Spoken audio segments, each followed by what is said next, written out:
tournament started 3 hours ago. We just got done with the period where you could late buy in. The add-ons will be at the next level, so in like 5 minutes, I believe. After this, we resume the session. People will be allowed to buy or add on 10,000 chips. Right now, we're 42nd with 52,000. We won't be adding on, so we'll be in that kind of mid-range of we are in the spot to cash. But if we want to win, we might need to make some moves. We have a good chunk of shorter stacks at our table. Not this one, Potaholic, and maybe Scoop It Up are not really in the range where we can try and knock them out. Obelio and Ancient Alien, if we get the right hand, we would like to get it in against them to knock them out and get closer to the money. We are back. See how this goes. So I wanted to discuss the Global Poker League a little bit. I'm really excited about the Global Poker League, guys. For those of you that don't know, there was a draft done recently where the Global Poker League is a league that is going in the same direction as esports. There are 12 teams that are representing different areas of the world, such as London, Moscow, Montreal, Berlin, Hong Kong, and then there are 6 of those teams are American. Los Angeles, Las Vegas, New York, San Francisco, and I believe the other 2 are, I don't know. There's a few others that I'm missing. Sao Paulo, I think, and I think Montreal is in that, but they're not American. They're like Canada. Or like Canada. But, and what they did was they drafted 4 players recently for each team in the same kind of setting you would do an NBA draft, an NHL, or any other major sport. And now each team needs to fill 2 wildcard spots, and those teams will play against each other in different formats, such as a regular tournament setup. A lot of heads-up battles has been talked about. It's going to be part of this Global Poker League, and it will work like team-based competitions with poker.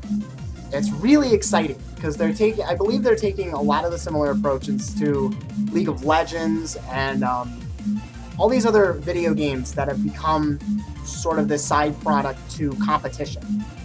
Poker is interesting because it can be difficult to watch for some people. I definitely understand that. But if you're going to make it a competition like this, I like the idea. I'm not really sure what happened in that hand, but he put them all in with a straight draw. Not sure I agree with that. We've been in this spot before with a small pocket pair, under the gun, with a table that's pretty aggressive. I would like to make a raise here. I've been really quiet, so I think under the gun, it would resemble some strength.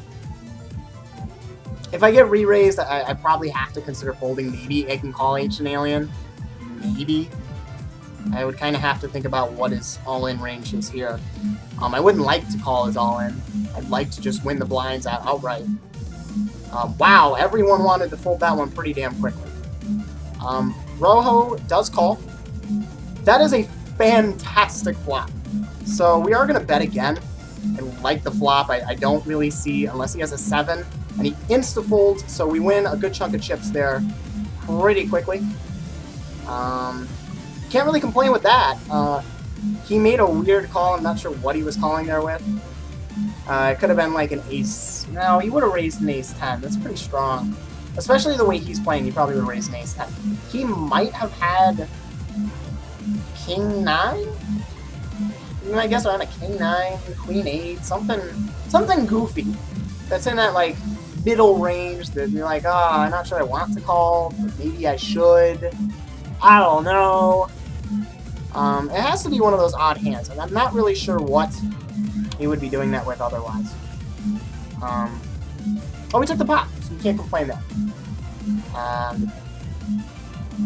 This is kind of an interesting one. We get another raise. We have a new player, I believe. I don't believe this guy was at the table prior. Add 28. I don't know enough about him. It is a callable raise, but Queen 9... I don't like playing this hand. It gets me in too bad of spots. I'm out of position. There's not a lot of flops that I'm really confident in, and there's a lot of flops that he's really confident in. And my cards, especially the queen, hit his raising range here. Ace, queen, king, queen. So I'm just going to give it to him. Maybe I should be calling there. Maybe I should be, making an aggressive play. I just think it's better to give him the chips and wait for a better spot. We just won a pretty nice hand. We really shouldn't be getting too aggressive. That's something else I forgot to do. I forgot to shut my phone on mute, which is a problem, because I really don't want to be having that go off too many times. So we see the 6-9. So I'm trying to figure out how long the delay I have on this. It's actually more than I thought it was. I think it's like 60 seconds.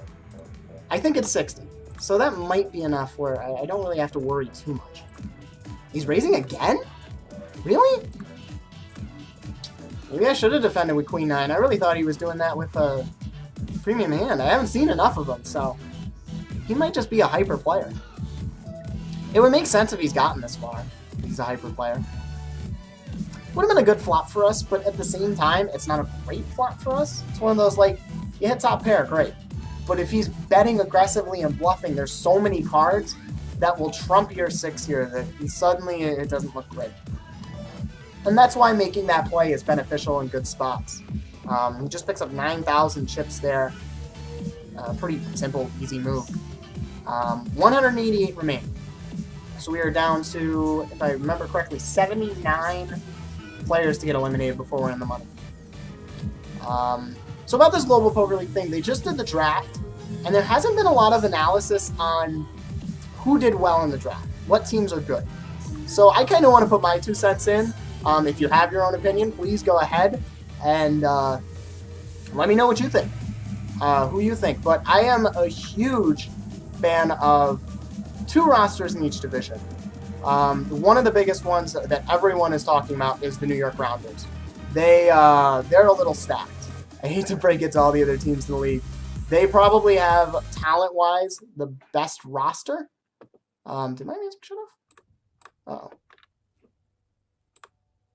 Uh-oh. Oh, okay. I think it's back on, but... okay, it is back on. That confused me a little bit. I think it switched songs, and I was not prepared. Oh. Okay, so what was I saying? The New York Rounders, they have a really, really good team. They have Jason Mercier, who they picked in the first round. Really, really good player. Knows what he's doing. A solid overall poker player. And just one of those guys that's been on a roll ever since he did well in the main event. He really translated it well to his poker career. Tom Marchese, he doesn't get a lot of talk, but he's a very good player. Has done a lot with his poker game and really taken his game up a step lately. Kevin McPhee's really good. And then their 4th is Jason Wheeler. I think Jason Wheeler was a steal. Kevin McPhee could have probably gone earlier too.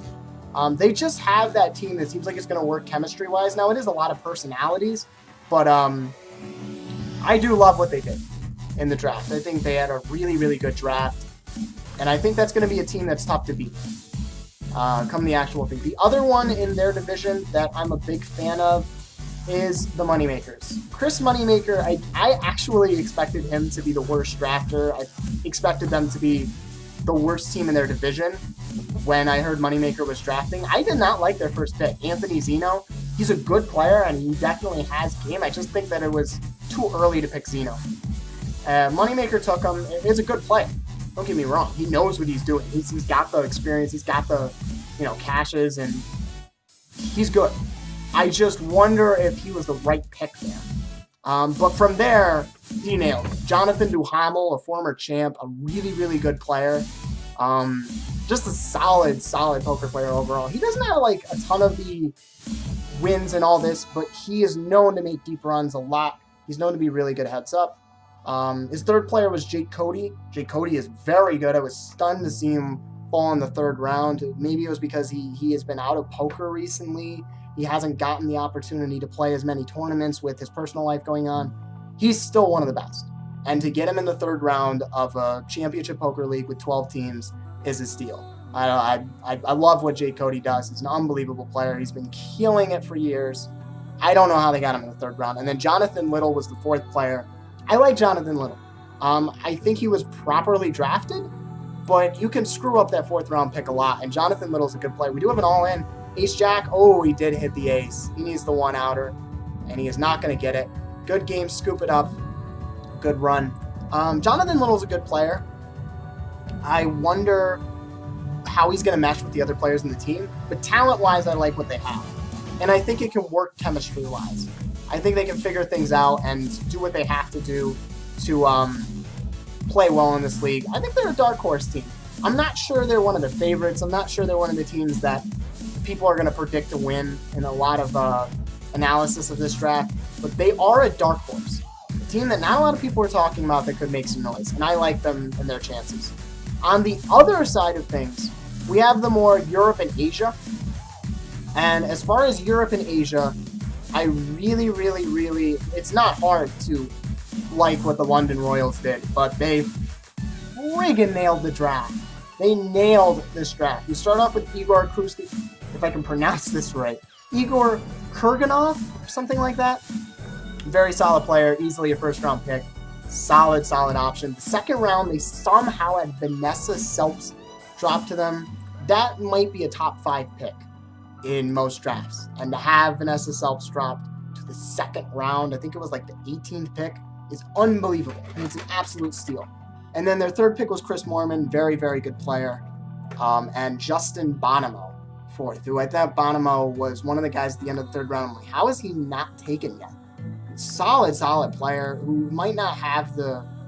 You always look at how many cashes do they have, how many final tables do they have, and how many wins. He might not have those stats like everyone else, but he's a very good player. He definitely knows what he's doing on the felt, and he works well with the other people on that team. So I like having him in that group. I think they're definitely the team to beat in that division. I would be shocked to see how people are going to compete against them. And the final team that I like is the team that I originally thought I picked them as my team before the draft. I'm like, I'm going to pick a team just based on their logo and based on how cool it is. And so I picked the Moscow Wolverines. And the Moscow Wolverines went a completely different direction than most of the star teams that have done well. They have Dmitry Urbanovich or something, Vladimir Troyansky, Andrei Petryuk, and Sergei Lebedev. Now, those are all players in the region of Moscow.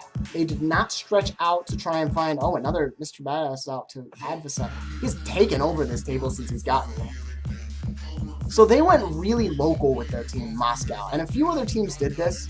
I believe the Hong Kong Stars went all Asian players.